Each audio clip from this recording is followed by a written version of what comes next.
Everything happens for a reason. All दो कि जब होता है कुछ वैसा आपके साथ तो आप डाइजेस्ट करने में आपको मुश्किल होती है। लगता है कि इतना कोशिश किया था, इतना सब ट्राई किया था, फिर क्यों नहीं हुआ, फिर क्यों मेरा काम क्यों नहीं हुआ।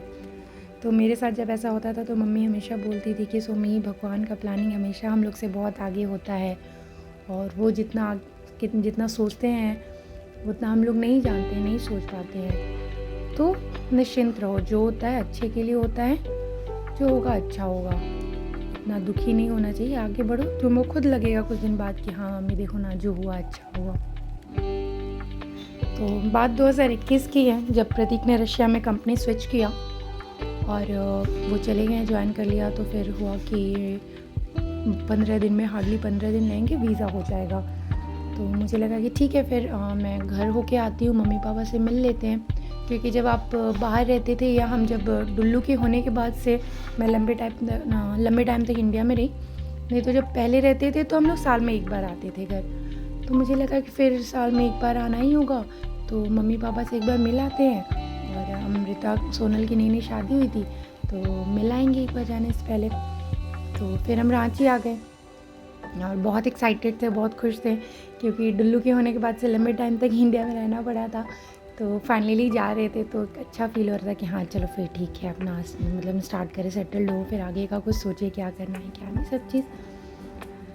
लेकिन 15 दिन हो गए और मेरा वीज़ा नहीं हुआ। तो वीज़ा स्टिल इन प्रोसेस दिखा रहा था। तो मुझे बड़ा अजीब सा लगा, क्यों ऐसे हो रहा है क्यों। तो प्रतीक ने बोला कि ठीक है, थोड़ा टाइम लगता है, लेकिन हम लोग लगे हुए, हो जाएगा।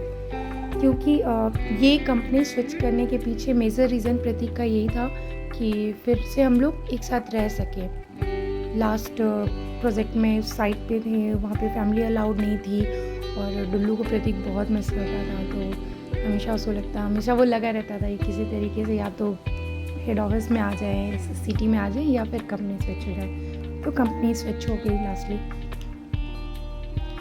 लेकिन फिर ऐसा हुआ कि होली के दिन मुझे पता चला कि वीज़ा रिजेक्ट हो गया हमारा। और मैं बहुत मतलब ऐसा लगा कि दिल टूट गया है, क्या हो गया है। तो होते होते नहीं हुआ वैसा कुछ। तो फिर हम बाथरूम में जाके बहुत देर तक रोए, क्योंकि होली का दिन था, भैया भाभी सब लोग आए हुए थे, तो हमको वो माहौल नहीं बिगाड़ना था घर का। तो हम बाथरूम में जाके बहुत रोए। फिर नेक्स्ट डे जब सब लोग खाना वाना खा लिया, आराम से बैठ गए, तो मैंने जाके पापा को बताया कि पापा वीज़ा रिजेक्ट हो गया है। और ये बताते बताते हम बहुत रोए। मतलब सुनने में अटपटा लगेगा आप लोगों को कि वीज़ा रिजेक्ट हो गया, इतना क्यों रोना है, लेकिन उस रोने के पीछे बहुत सारा रीज़न था। क्योंकि डुल्लू के होने के बाद से हम लोग वेट कर रहे थे कि मतलब अब सिटी में आ जाएंगे प्रतीक, या जॉब स्विच होगा, जो भी होगा, फिर हम लोग साथ रहने लगे। साइट लाइफ से बाहर निकले तो हम रहने लगे। और घर पे भी बहुत मतलब ऑन एंड ऑफ मैं मतलब मायके आते जाते रहती थी। तो मुझे था कि अब सेटल हो जाए, बहुत हो गया। तो वो जब काम एकदम होते होते आपका बिगड़ता है ना, तो आपको लगता है कि अब क्या, मतलब ये तो होने वाला था, अब कैसे। क्योंकि मैंने सब जगह ढिंडोरा ही पीट दिया था कि हो गया मेरा, अब मैं जा रही हूँ, हो गया। और आसपास की भाभी लोग भी थे कि हाँ चलिए सोमी जी, आप जो चाहती हैं वो हो, खुश रहिए वगैरह। तो अच्छा लगता था। तो उसमें अब समझ ही नहीं आता कि मतलब अब हम कहाँ से स्टार्ट करें, अब हम कैसे करें। तो बहुत अजीब लगता था। फिर पापा ने समझाया कि कोई बात नहीं, हो जाएगा, प्रतीक लगे हुए हैं ना, हो जाएगा। और अभी तो डुल्लू का बर्थडे आ रहा है, हम लोग बर्थडे सेलिब्रेट करेंगे, ये वो। तो मेरा ऐसा था कि अरे हमको कुछ सेलिब्रेट नहीं करना है, हमको प्रतीक के पास जाना है, हमको जाना है भाई। हमको कितना दिन ऐसे चलेगा, हमको अब जाना है बस। तो फिर वही हुआ कि नहीं ठीक है, मतलब कुछ दिन और है। प्रतीक ने भी बोला कि हो जाएगा, कुछ दिन थोड़ा और पेशेंस रखो, हो जाएगा। तो फिर समय गुजरता गया, फिर हम लोग ठीक मतलब होने लगा। डुल्लू के थर्ड बर्थडे पे हम देवघर चले गए, बहुत अच्छे से बर्थडे वगैरह सब हुआ। उसके आने के जस्ट एक हफ्ते बाद कोविड का सेकेंड वेव आ गया और देखते देखते फिर से कंप्लीट लॉकडाउन हो गया। और इस बार फिर हमारी पूरी फैमिली कोविड पॉजिटिव हो गई। तो वो बहुत देखते देखते माहौल इतना बदल गया कि मतलब समझ ही नहीं आया कि क्या चल रहा है, क्या हो गया। मतलब सीन बदल गया बिल्कुल से। और हम सब लोग पॉजिटिव थे, सब अपने अपने कमरे में थे। तो मम्मी का प्रॉब्लम बहुत बढ़ गया था। मम्मी को ब्रीदिंग प्रॉब्लम होने लगा था सीरियसली। फिर हमने वो उस वक्त वो जो टाइम था वो आपको ईज़िली बेड नहीं मिलता था हॉस्पिटल में। तो बहुत जुगाड़ से पापा ने हॉस्पिटल बेड मिला हमें। मम्मी एडमिट हो गई और 17 अप्रैल 2021 मम्मी एडमिट हो गई। और फिर क्या हुआ सबको पता है। तो जब आज हम ये बैठ के सोचते हैं, आज मम्मी को गए ऑलमोस्ट 2 साल हो गए। आज हम जब भी ये बैठ के सोचते हैं कि उस दिन मेरा अगर वीज़ा हो गया रहता, हम चले जाते, तो अच्छा तो बहुत लगता।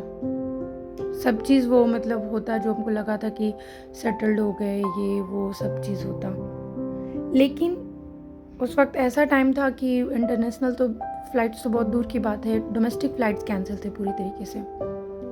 तो फिर हम मम्मी के पास तो नहीं आ पाते ना, लास्ट टाइम में मम्मी के साथ नहीं रह पाते।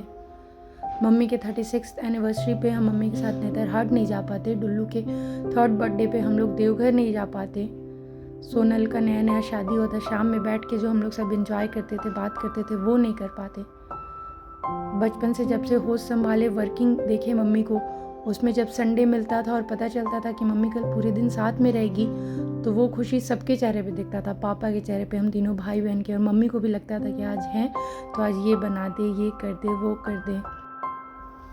तो रशिया जाके हमको सब मटेरियलिस्टिक खुशी तो मिलती, सेटल्ड होने का, सब होने का, एक साथ रहने का। लेकिन जब अगर ये अफसोस जुड़ जाता ज़िंदगी से, तो फिर हमेशा यही लगता कि हम ज़रूर कुछ पाप किए थे, नहीं तो रांची जाके भी भगवान किसी तरीके से हमको रोक लेते वहाँ पे इतने दिन के लिए। 1-2 महीने का बात था, भगवान हमको किसी तरीके से हमको मम्मी के साथ रहने देते। तो आज जब वो सब चीज़ याद आता है तो लगता है कि मम्मी सही बोलती थी कि सोमी, भगवान तुमसे बहुत आगे का सोचते हैं और वो जो करते हैं ना कभी गलत नहीं होता है। तो थैंक यू सो मच भगवान जी। जब भी याद आता है तो दिल से शुक्रिया निकलता है कि हमको आप उस लायक समझे कि हम मम्मी के लायक थे, मम्मी के साथ थे, और मम्मी हमको इस लायक समझी कि मम्मी अलाउ की कि हम लास्ट डेज में मम्मी के साथ रहें, क्योंकि वो रिग्रेट परमानेंट होता, उससे निकलने का फिर कोई उपाय नहीं होता। और ये तसल्ली कि जाते जाते हम वहाँ पे रुक गए, मम्मी के साथ रहे, बहुत सारा हम लोग मेमोरीज़ क्रिएट किए। ये नहीं पता था कि वो लास्ट मेमोरी है, लेकिन रहे तो सही, ये तो सही। तो वो एक बहुत बड़ा तसल्ली देता है और एक फील गुड होता है कि चलो मतलब भगवान इस लायक समझे, मम्मी इस लायक समझी कि मम्मी हमको रखी अपने साथ लास्ट मोमेंट में। तो अगर आप भी ऐसे किसी समय से निकल रहे हैं, गुजर रहे हैं, तो कुछ टाइम लीजिए और कुछ टाइम खुद को दीजिए। ये एक्सेप्ट करना और डाइजेस्ट करना स्टार्टिंग में थोड़ा दिक्कत होता है कि क्यों हो गया, कैसे हो गया, लेकिन भगवान जो करते हैं बहुत अच्छा करते हैं। बस एक मम्मी का जाना नहीं समझ में आ पाया। तो हम जब आपस में बैठ के बात करते हैं घर पे, भाई पापा हम सब लोग, तो यही कहते हैं कि हम लोग शायद मम्मी को डिज़र्व नहीं करते थे। जब तक मम्मी का रिस्पॉन्सिबिलिटी था तीनों बच्चों का पढ़ाना, शादी करना, सब चीज़, तो मम्मी रही।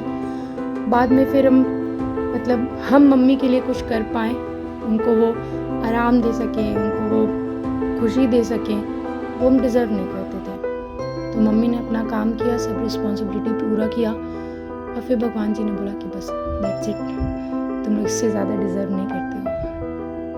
क्योंकि हमेशा लगता है कि मम्मी पापा रिटायर हो गए थे, पापा का भी यही था कि कुछ दिन में मम्मी को फिर बोलेंगे कि अब रहो, आराम से कर रहते हैं, और फिर मम्मी घूमेगी, ऐसे करेगी, वैसे करेगी। नहीं, वो सब बच्चों के किस्मत में नहीं होता है माँ बाप को आराम देना, सुख देना। तो हम नहीं डिज़र्व करते थे, बस उतना ही साथ था मम्मी के लिए। मम्मी जैसी इंसान थी, जैसी माँ थी, वाइफ थी, जैसी टीचर थी, प्रोफेशनली मम्मी जितना अचीव की, हम लोग दूर दूर तक वहाँ तक नहीं जा सकते हैं, कितना भी कोशिश कर ले। मम्मी स्टैंडर्ड मतलब बार इतना हाई सेट कर दिया ना कि नहीं कह पाएगा हमसे। फिर भी हम लोग हर दिन कोशिश करते हैं कि जब भी थोड़े थक जाते हैं, हार जाते हैं, तो कोशिश करते हैं, मम्मी को याद करते हैं और यही सोचते हैं कि मम्मी होती तो ऐसे नहीं छोड़ती, मम्मी होती तो ऐसे नहीं करती। और वो करते करते हम लोग यहाँ पे हैं कि इस लायक हैं कि बात कर पा रहे हैं खुल के, नहीं तो उस हालत में भी नहीं थे। और जो भी आगे हमने किया, मम्मी के जाने बाद जो किया, सब मम्मी का नाम लेके किया और यही किया कि मम्मी तुम हमको आशीर्वाद दो, तुम शक्ति दो कि हम लोग कर पाएँ वो सब चीज़। और मम्मी का आशीर्वाद बना हुआ है। तो हैप्पी मदर्स डे माते। ऐसे तो हर सेकंड बहुत भारी लगता है तुम्हारे बिना, लेकिन तुम्हारा ही सेट एग्जाम्पल पे हम लोग चल रहे हैं और ट्राई कर रहे हैं हर रोज़। लव यू सो मच और हैप्पी मदर्स डे और थैंक यू सो मच।